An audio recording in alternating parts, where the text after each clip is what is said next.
Hi friends, మీరు thumbnail చూసే ఉంటారు. మంగ్లీ పాటకి కాపీరైటా?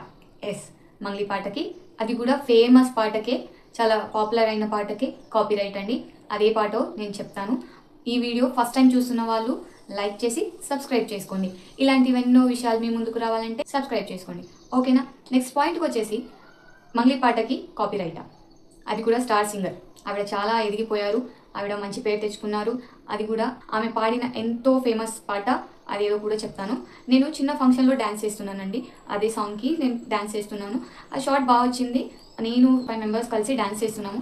ఆ షార్ట్ నేను యూట్యూబ్లో అప్లోడ్ చేశాను, ఓకేనా? యూట్యూబ్లో అప్లోడ్ చేయగానే ఒక 2 మినిట్స్ తర్వాత కాపీరైట్ అని నాకు మెసేజ్ వచ్చింది. చూస్తే షాక్ అయిపోయా. ఎందుకంటే ఆవిడ అంత స్టార్ సింగర్ కదా, అంత మంచి పాటకి అసలు ఎందుకు కాపీరైట్ పడింది అనేది నాకు అర్థం కాలేదు. అండ్ తర్వాత మీనింగ్ కూడా ఇచ్చాడు, అసలు ఎందుకు కాపీరైట్ పడింది అనేది కూడా మెసేజ్ ఇచ్చారు. అదేందో చెప్తాను, ఓకేనా? ఏదో ఫేమస్ కదా అని చెప్పేసి మనం పాపులర్ అయిన సాంగ్స్ అన్నిటినీ యూజ్ చేసుకొని మనం షార్ట్స్ పెడుతూ ఉంటాం, డ్యాన్స్ చేస్తూ ఉంటాం. కానీ అన్నిటికీ అందరికీ కాపీరైట్ వచ్చిందో లేదో నాకు తెలియదండి. నాకైతే ఆవిడ స్టార్ సింగర్ అయినా ఆమె తన పాటకి ఇలా కాపీరైట్ పడేసరికి నేను షాక్ అయ్యాను.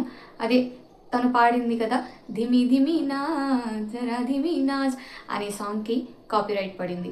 దాని అర్థం ఏంటంటే, ధిమి ధిమి నాజ్ అంటే అదే ఫీమేల్. నాకు ఇచ్చిన మీనింగ్ నేను చెప్తున్నాను. ఫీమేల్ డ్యాన్స్ అనేది చాలా బోల్డ్గా వర్ణించారు కాబట్టి కాపీరైట్ పడింది అని. నాకు ఒక డౌట్ వచ్చింది. మరి యూట్యూబ్లో వాళ్ళు అప్లోడ్ చేస్తారు కదా, వాళ్ళకి కాపీరైట్ పడదా? మరి వాళ్ళు ఎందుకు డిలీట్ చేసేయరు? నేనైతే డిలీట్ చేసేసాను, ఎందుకంటే ఫ్యూచర్లో ప్రాబ్లం అవుతుందేమో అని చెప్పేసి. చిన్న షార్టే అది, జస్ట్ ఒక 1 మినిట్ వరకు ఉండే, ఎందుకులే అని చెప్పేసి నేను డిలీట్ చేసాను. ఎంత బాగుంటుంది ఈ సాంగ్, చాలా బాగుంటుంది. ఈ సాంగ్కి కాపీరైట్ పడడం ఏంటా అని నేనైతే షాక్ అయిపోయా, ఓకేనా?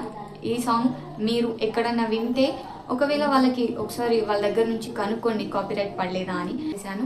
మీరు కూడా ఇలాంటి పాపులర్ సాంగ్స్ యూజ్ చేస్తే ఒకవేళ మీకు కాపీరైట్ అని ఏమన్నా మెసేజ్ వస్తే వెంటనే డిలీట్ చేసేయండి, ఎందుకంటే తర్వాత ప్రాబ్లం అవుతుంది మానిటైజేషన్ టైంలో.